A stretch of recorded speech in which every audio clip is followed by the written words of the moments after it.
Let's go over to another top 5 team, barely squeaking out a victory here, Dalton. That is the Penn State Nittany Lions winning 33-30 in overtime over USC. Let's go over to the highest graded players, starting with the Nittany Lions. Highest graded player, pretty obviously, was Tyler Warren. We'll get into him in just a little bit. 91.3 graded for him. Outstanding. Number 2 is the offensive guard, Olive Vega Eoane, 85.6 grade. Abdul Carter at 81.7. Jalen Reed at 81.2. Kobe King, 74.1. And Drew Aller at a 69.1. Go over to the USC side of the football with their highest grade players. Starting off with Makai Lemon, a 78.5. Zion Branch, 77.8. Deuce Robinson, 70.8. Woody Mark, 70.6. Kyron Hudson, 70.2. And Miller Moss with a 60 grade in this one. Dalton, for you, what was the stat that told the story? Real quick, I got a last minute update on that Aller grade, actually, because apologies to our producers, but we had somebody like last minute take a look at the all 22 and kind of tweak it a little bit. It's actually 76.6 Love it for Aller. So good game for him. Look, for me, it was him in the fourth quarter. This game came down to, it was up and down through the first 3 quarters, especially the first half. But you look at the fourth quarter and overtime, 9 of 15, 105 yards, a touchdown, 73.2 passing grade in those 2 periods. And just, you could just feel the composure, right? This was a moment, even though Penn State, we thought should have been pretty clearly favored in this game, although the lines and stuff had it as more of a toss-up. You've got a situation here where I had a feeling this had to happen in this game.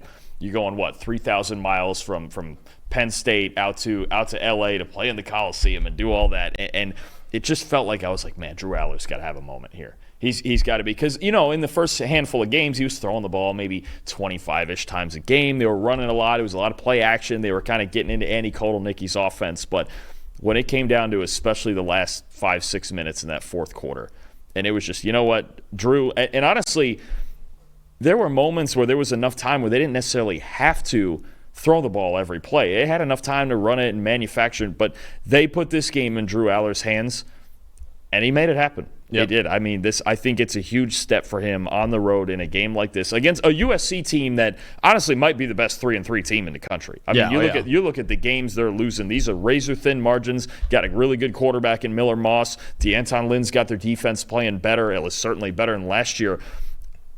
This was a moment for Aller, and I think it's one that is very important for the rest of Penn State's season. If you get in another situation like this, once it steps up and they play Ohio State at home in a few weeks, I think you just have that. I don't know that other than maybe the Indiana game last year, which, I mean, that's Indiana, and last year's Indiana team was certainly not this year's. You didn't have a lot of these moments from Aller. It was a lot of the defense carrying him and him kind of being a complimentary piece for him to get through that fourth quarter, especially with some of the pocket movement, the throws he was making as he was moving around. It's big. It's big for this team to get that, because now they feel like, okay, we don't necessarily want to drop back and throw the ball all the time. We still don't have the most stacked receiving core. Tyler Warren's he's carrying us. But for Aller to have that drive to tie the game and then finish it off, and USC missing the field goal, and then Penn State gets theirs, it's big. It makes you feel just a little bit different about, okay, in big situations, now we feel better about if we have to put it in his hands for a 2-minute drive or even a 4-minute drive, something like that we can do that. 2 big fourth downs, too, on that drive. Huge. I mean, massive. I mean, they were fourth and long. You're talking about maybe the 2 biggest plays of the season. Yeah, those were both outstanding plays. And it was kind of like the Caleb Johnson quote. When you say, like, I had to put the team on my back, and I won. Yeah. That's what Drew Aller did yesterday. Real quick, before I get to my stat that tells the story, I botched that pronunciation for the Penn State offensive guard, so I just want to get it right here. Ioane is how you pronounce it. And he was outstanding in this one, so I wanted to make sure I got that right, because he was really, really good, and he's been a really good player for Penn State offensive line all year. So Ioane is how you pronounce that last name, not whatever the hell I just said when we were going over that. So my bad on that one. But let's go over to my stat that tells the story. It's the EPA per play splits by half, Dalton. First half, Penn State had 6 points, negative .018 EPA per play, averaged 6.1 yards per play. USC in the first half, 20 points, .243 EPA per play, and 9.9 yards per play for USC. Almost 10 yards per play for USC in that first half. In the second half, USC went from 10 yards per play to 5 yards per play. And they had only 10 points after scoring 20 points. So you cut the points in half, you cut the yards per play in half, and a negative .172 EPA per play.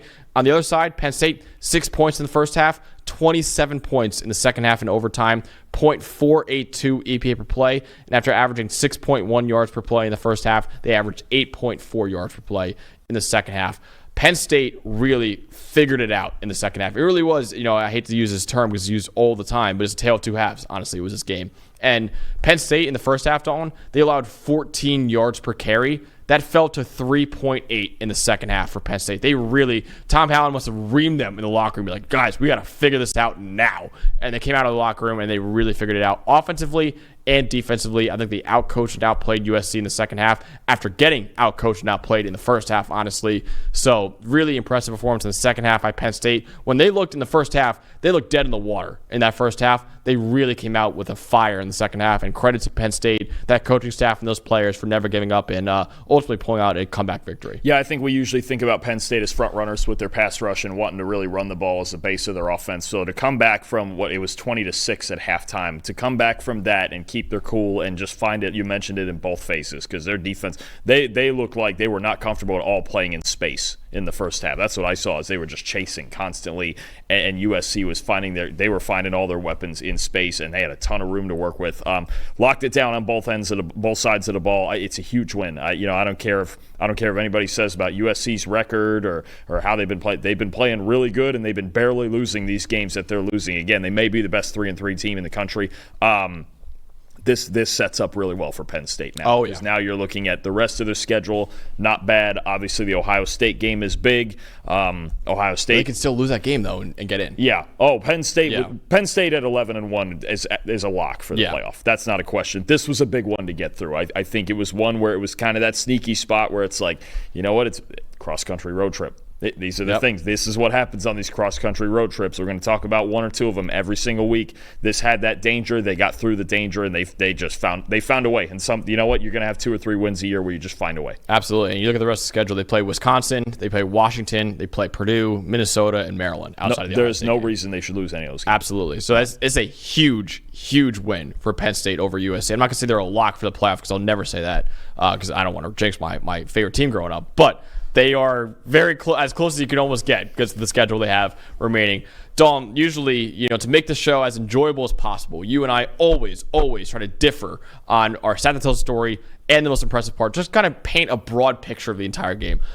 You could do it in this game. No. There's one player that's the most impressive player. I just refuse. Yeah. I refuse. You were like, hey, I already have him down. And I was like, I don't care. I don't care. There is not another choice.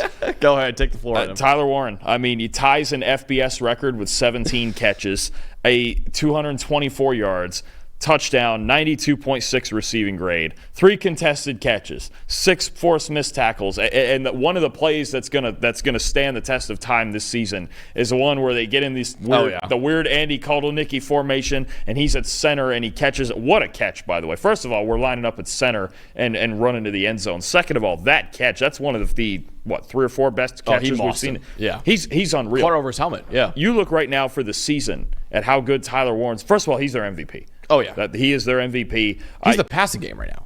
He's everything, right? Yeah. Sometimes he's the run game, too. I mean, lining up at quarterback. I got to be honest. He's such a good football player that if you told me next week they were short at linebacker and they were putting Tyler Warren at linebacker, I'd be like, oh, that'll be fine. Yeah. He's that good a football player. It's unbelievable the number of things he does. It feels like there's stretches of games where the offense is, let's line up a million different ways, but every play, Tyler Warren's going to get the ball. Yep. It's just what Andy Kotelnicki has unlocked in this guy, and I know a lot of the talk has been about the wide receivers with Penn State, right? Harrison Wallace has played better. Julian Fleming with probably 2 of the biggest catches of his career in the fourth quarter, but Tyler Warren right now he's the engine of this offense. And you look at season-long stats, Max is 2 guys that can win the Mackey Award. Yep. It's Tyler Warren and it's Harold Fannin. There's no one else even on the list right now. They're the top 2 across the board in just about everything for tight ends. He's been just unbelievable in the game that he had. This is a historic game that he had. 17 catches and 224. It's just ridiculous. Yeah, 17. Like you said, 17 tied the FBS record for tight ends in a game. Touchdown catch as well, 224 yards. Listen, I said it. We thought Harold Fannin Jr. was running away with the Mackey. That is not the case. It is a 2-horse race right now between Tyler Warren and Harold Fannin Jr. for the John Mackey Award, given to the best tight end in college football. I think you mentioned it, but the fact that he snapped the ball on that play and then ran downfield and lost the defender was amazing. Also, Dalton, he ran for a first down and he completed a pass for 9 yards in this game. He does it all for Penn State's offense. And I understand a lot of people get annoyed by the graphic of, oh, where's Tyler Warren lined up today? And just like the snaps all over the place. And they show it all the time.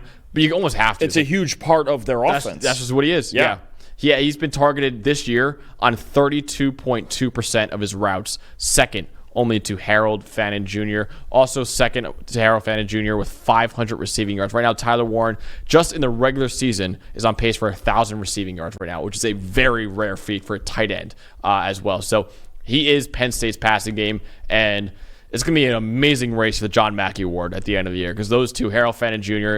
and Tyler Warren, they are putting up stupid numbers for each of their offenses right now. So, yeah, had to be the most impressive part for both of us because he was really that good in the win against USC for Penn State.